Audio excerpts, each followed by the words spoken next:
Welcome to my home kitchen. అందరూ ఎలా ఉన్నారు? బాగున్నారా? ఈరోజు మన హోమ్ కిచెన్లో మనందరికీ ఎంతో ఇష్టమైన బ్రేక్ఫాస్ట్ రెసిపీ మీ అందరికీ ఆల్మోస్ట్ అర్థమైనట్లుంది కదా. అవునండి, పూరీ విత్ కర్రీ. నేనైతే ఈరోజు బ్రేక్ఫాస్ట్లోకి పూరీ చేశానండి. దట్టు మనం రెగ్యులర్గా పూరీని చేయాలంటే మనం మ్యాక్సిమం మైదా పిండితో తయారు చేస్తూ ఉంటాం కదా. అలా కాకుండా నేనైతే ఈరోజు గోధుమ పిండితో పూరీ ప్రిపరేషన్ అయితే చేశానండి. మీరు వీడియోలో చూస్తున్నారు కదా, పూరీలు అయితే చాలా మంచిగా పొంగుతూ వచ్చాయి. మీరు కూడా గోధుమ పిండితో ఒకసారి ఈ విధంగా ట్రై చేసి చూడండి. ముందుగా దీనికోసం ఒక బౌల్ తీసుకుని అందులో 1.5 కప్పుల వరకు గోధుమ పిండిని యాడ్ చేసుకోవాలి. గోధుమ పిండిలో ఏమైనా గడ్డలుగా ఉంటే కనుక ఒకసారి జల్లించుకుని తీసుకోవాలి. తర్వాత దీనిలో కొంచెం 1/4 టీ స్పూన్ వరకు షుగర్ అండ్ 1/4 టీ స్పూన్ వరకు సాల్ట్ వేసి మిక్స్ చేసుకోవాలి. మీరు ఇదేంటి సాల్ట్ వేసాం బాగానే ఉంది, షుగర్ వేసాం ఏంటా అనుకుంటున్నారా? షుగర్ వేస్తే కనుక పూరీలు అనేవి మంచిగా పొంగుతాయండి. చాలామందికి అపోహ ఉంటుంది, మైదా పిండితో చేస్తే పూరీలు మంచిగా పొంగుతాయి, గోధుమ పిండితో చేస్తే తప్పల్లాగా వస్తాయి అనుకుంటారు. కాదండి, ఒకసారి ఈ విధంగా ఈ వీడియోలో చూపించినట్టుగా ఒకసారి ట్రై చేసి చూడండి. గోధుమ పిండితో చేసినా సరే పూరీలు మంచిగా పొంగుతాయి. ఈ మిశ్రమాన్ని ఒకసారి కలుపుకున్న తర్వాత దీనిలో ఒక 1/2 గరిట వరకు ఆయిల్ని వేసుకుని మరి ఒకసారి కలుపుకోవాలి. మనం మ్యాక్సిమం మైదాని తినకపోవడమే మంచిది. ఎక్కువ గోధుమ పిండితో తీసుకుంటే గోధుమలో ఉండే ఫైబర్ అనేది మనకి బాగా లభిస్తుంది. మొత్తాన్ని బాగా కలుపుకోవాలి. నేను ఇలా వీడియోలో చూపిస్తున్నాను కదా, ఇలా ప్రెస్ చేస్తే కొంచెం ముద్దలాగా వచ్చేటట్టుగా కలుపుకొని ఇప్పుడు ఈ పిండిలో తగినంత వాటర్ని చల్లుకుంటూ ఒక చపాతీ ముద్దలాగా ప్రిపేర్ చేసుకోవాలి. మనం చపాతీ చేసుకునేటప్పుడు పిండి అనేది సాఫ్ట్గా కొంచెం మెత్తగా ఉన్నా పర్లేదు, చపాతీకి మాత్రం కొంచెం గట్టిగా ఉంటేనే పూరీలు బాగా పొంగుతాయి. ఈ విధంగా ఒక చపాతీ ముద్దల్ని కలుపుకోవాలి. బాగా మసాజ్ చేస్తూ కలుపుకోవాలి.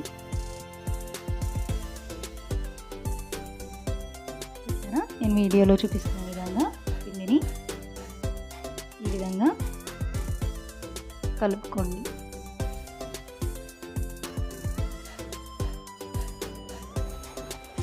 పిండి అనేది మరీ పలచగాను లేదు, అలానే మరీ గట్టిగాను కాకుండా మీడియంగా కలుపుకోండి. ఫైనల్గా దీని మీద 1 టీ స్పూన్ వరకు ఆయిల్ వేసి ఈ పిండి మొత్తానికి అప్లై చేసుకోవాలి. ఈ విధంగా పిండి మొత్తానికి పైన ఆయిల్ని అప్లై చేసుకోవాలి.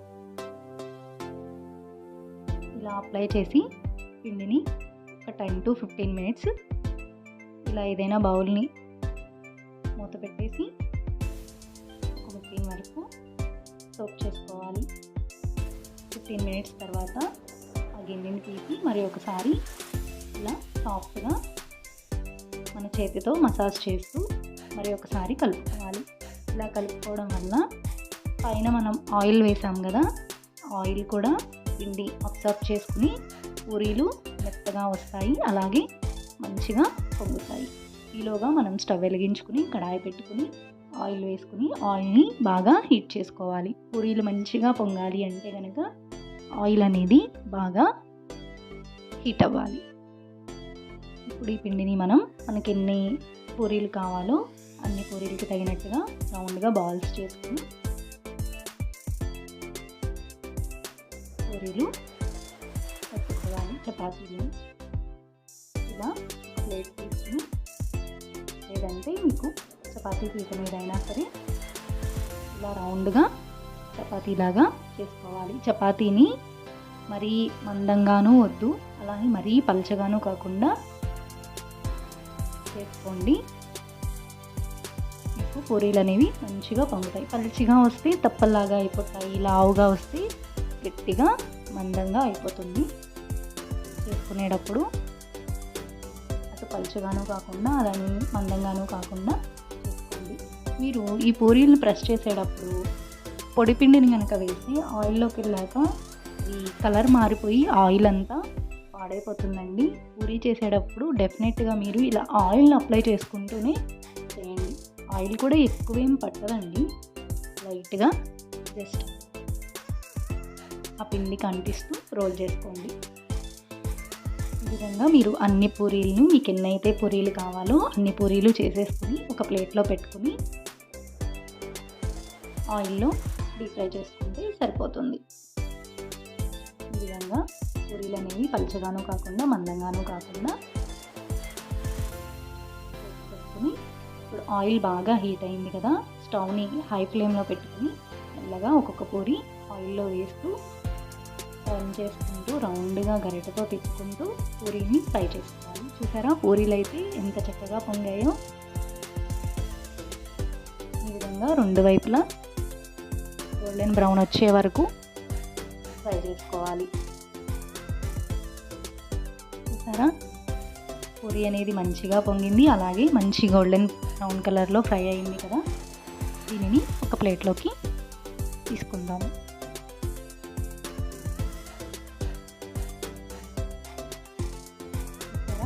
చక్కగా పొంగిందో అలాగే మంచి గోల్డెన్ బ్రౌన్ కలర్ కూడా వచ్చింది కదా. కోసం మరొకటి వేసి చూపిస్తున్నాను. ఇది కూడా చూసారా ఆయిల్ అనేది మనం బాగా హీట్ అయిన తర్వాత స్టవ్ని హై ఫ్లేమ్లో పెట్టి మనం వేస్తే కనుక పూరీలు అనేవి వెంటనే పొంగుతాయి. గరిటెతో సైడ్స్ని ప్రెస్ చేస్తూ ఇలా రౌండ్గా తిప్పుకుంటూ ఫ్రై చేసుకోవాలి. ఇది కూడా మంచిగా గోల్డెన్ బ్రౌన్ కలర్ వచ్చేసింది కదా. దీన్ని కూడా తీసుకుని ప్లేట్లో పెట్టేసుకుందాము. చాలామంది గోధుమ పిండితో పూరీలు తయారు చేయాలంటే అవి కరకరా వస్తాయేమో లేదంటే పొంగవేమో అని చెప్పి ట్రై చేయరు. పిల్లలకి కూడా అలా కంటిన్యూస్గా, ఎందుకంటే పిల్లలకి చాలా ఇష్టం కదా పూరీలు అంటే. సో ఎక్కువ మైదా పిండితోనే ట్రై చేస్తూ ఉంటారు. లేదండి మనం గోధుమ పిండితో ట్రై చేసిన పూరీలు అనేవి మంచిగాను పొంగుతాయి. ప్లస్ గోధుమ పిండి హెల్త్కి మంచిది. ఇంకా మిగిలిన పూరీలన్నీ ఆయిల్లో డీప్ ఫ్రై చేసేసుకోవాలి. చూసారా మంచిగా పొంగుతూ మంచి గోల్డెన్ బ్రౌన్ కలర్లో అయితే వచ్చేస్తాయి.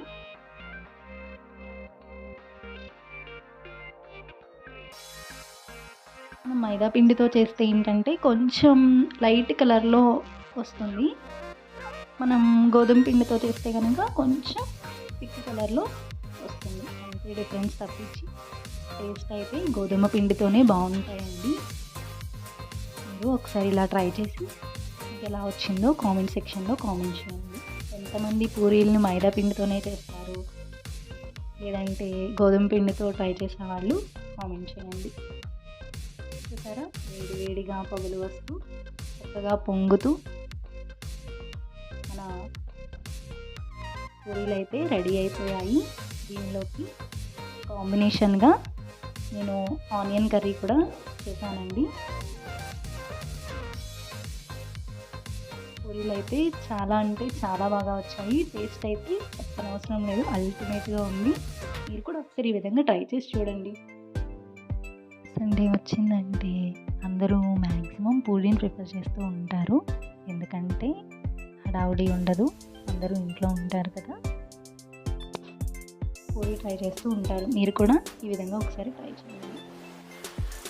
అంతేనండి, మన బ్రేక్ఫాస్ట్ వచ్చి పూరీ ఆనియన్ కర్రీ అయితే రెడీ చేసి పెట్టేశాను. ఒక ప్లేట్లోకి తీసుకుని పూరీని సర్వ్ చేసుకుంటే వేడి పూరీ విత్ కర్రీ రెడీ అయిపోయింది. మీరు కూడా ఒకసారి ఈ విధంగా ట్రై చేసి చూడండి. మీకు ఎలా వచ్చిందో కామెంట్ సెక్షన్లో కామెంట్ చేయండి. శీతాకాలంలో క్లైమేట్ అనేది చల్లగా ఉంటుంది కదా. మార్నింగ్ బ్రేక్ఫాస్ట్లోకి అయితే చపాతీ పూరీ ఇష్టపడుతూ ఉంటాం. లేదంటే ఈవినింగ్ టైంలో అయితే బజ్జీ అలాంటి వేడి స్నాక్స్ ఇష్టపడుతూ ఉంటాం కదా. చూస్తుంటేనే ఎమ్మీగా నోట్లో నీరు ఊరుతూ ఉంటుంది కదా. ఇంకెందుకు ఆలస్యం, మీరు కూడా ఒకసారి ఈ విధంగా ట్రై చేసి చూడండి.